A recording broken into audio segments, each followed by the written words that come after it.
Dalam cerita video sebelum ini ada cerita tentang Hornet Nest di dunia intelijen, di mana sebelum ISIS diciptakanlah ideologi baru terlebih dahulu selama 6 tahun oleh 18 doktor ilmu agama. Dalam dunia ekonomi, sering kita seakan kaku kepala kita berhadapan dengan teori ekonomi yang ternyata tidak sejalan dengan aplikasinya dalam strategi bernegara. Apakah ada dualisme dalam ekonomi tersebut? Ekonomi kampus adalah ciptaan dalam tanda petik agar kalau dipraktekkan pada sebuah negara ilmu tersebut usut. Sementara yang negara adidaya lakukan itu bukan ekonomi yang diajarin di kampus. Jadi ilmu kampus ternyata ilmu ciptaan rekaan semata. Hornet Nest ekonomi ternyata ada. Ideologi ekonomi untuk menjebak itu ternyata ada. Batasan atau barrier to entry agar negara lain tidak bisa sekuat negara adik kuasa itu didesain agar negara pemenang perang yaitu Amerika dan negara Eropa Barat terus berkuasa. Mau bukti? Mana mata uang penguasa di dunia ini? 65% transaksi di dunia ini menggunakan US dollar,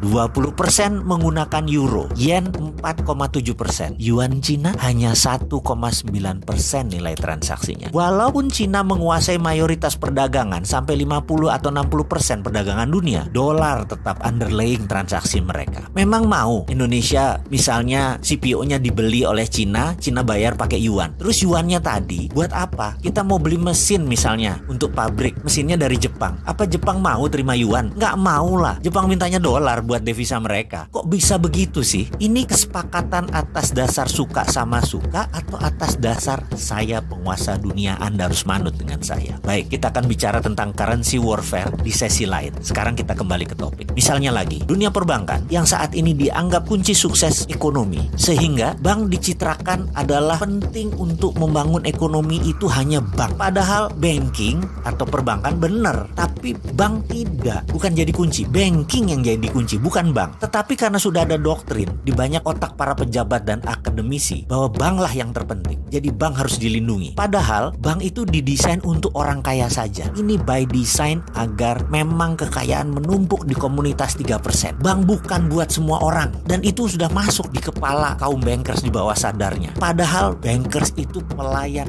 kaum kapitalis, bukan pelayan rakyat. Mau bukti? Maaf ya, kalau sudah bicara tentang banking, si Sontoloyo ini tegangan tinggi. Karena apa? Nyerempet riba, pasti tegangan tinggi. Kita lanjut. Misalnya dengan ada namanya asset based loan atau pinjaman berbasis aset. Itu hanya komunitas 3% saja yang bisa pinjam bank. Karena punya kolateral, punya jaminan. Coba yang lain nggak punya kolateral, jadi bisa apa? Atau kita ambil contoh lagi deh. Ini cara ngitung yang aneh bin ajaib. Kita ada kolateral, kita mau beli rumah. Kita ambil KPR. Kredit ini dihitungnya caranya aneh bin ajaib karena untuk menguntungkan bank. Kita tahu pada saat kita menyicil tuh ada cicilan pokok, ada bayar bunga. Dan itu lucunya bukan pakai proporsional yang sama. Misalnya kita bayar 2 juta setiap bulan. Di awal-awal cicilan, lucu. Yang 1,5 juta buat bayar bunga, yang pokoknya hanya 500.000. Nanti kalau sudah tahun ke-15 sudah mau lunas, dibalik 2 juta tadi, yang 1,5 buat pokok, yang 500.000 baru bayar bunganya. Bunganya mengecil. Itu mereka ngambil bunga di depan. Itu rentenir banget. Ini gila dunia perbankan ini. Dan herannya itu dilindungi oleh pemerintah lagi. Hebat bener dah. Kesimpulannya, bank itu menyedot dana orang kebanyakan. Namun pembiayaannya hanya untuk orang kaya. Bagi saya kalau ini didiamkan, ini namanya kita orang bodoh. Kapan kita bisa berdiri di atas kaki sendiri kalau kayak gini? Harusnya ada project based loan, pinjaman berbasis proyek. Tidak harus aset. Selama ada revenue, selama ada omset, selama ada profit, boleh dibiayai. Dunia perbankan harusnya dibuka lebar-lebar. Bukan dunia bank ya. Dunia perbankan harusnya dibuka lebar-lebar. Sehingga banking bisa dilakukan oleh non-bank. Banking 5.0 itu bukan oleh bank lagi yang mengerjakan. OVO, GoPay,